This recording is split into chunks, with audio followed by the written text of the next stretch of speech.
maputik, mahangin, matarik, at maulan. Yan yung mga bagay na mararanasan mo pag umakyat ka dito sa Tarak Ridge ngayong rainy season.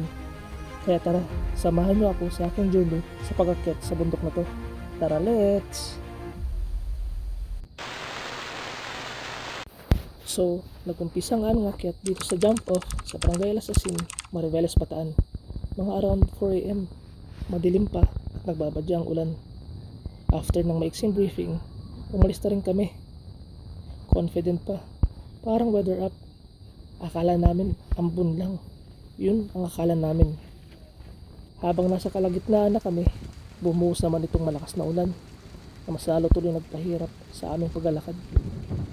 Pagkatapos ng 2 hours na paglalakad, mga around 6 AM, medyo lumiwanag na. Nakarating na din kami sa Papaya River. Pahinga muna saglit.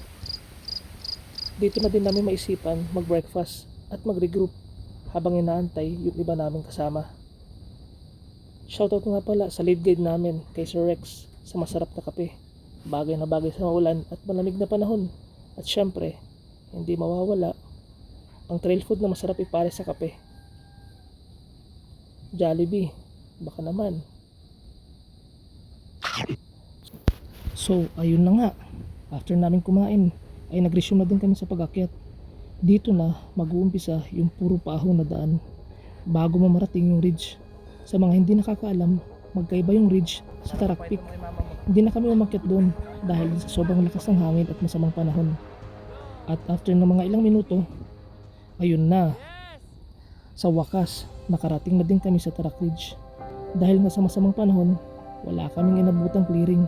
Kaya nag-decide na lang kami na mag-video at mag-take ng picture sa sunny edge. So dito na nagtatapos ang kwento natin sa Tarak Ridge. Hanggang sa susunod na akyat.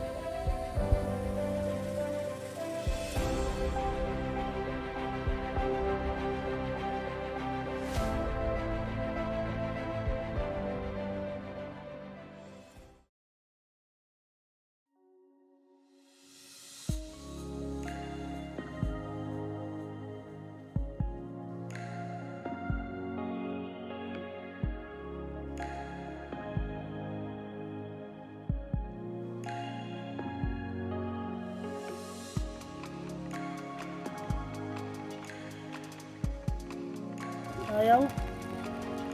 Ayun. Ayun, dumikit na.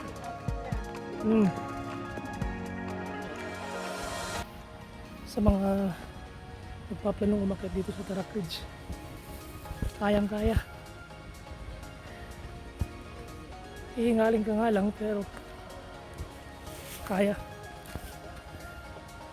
Akyat rin kayo.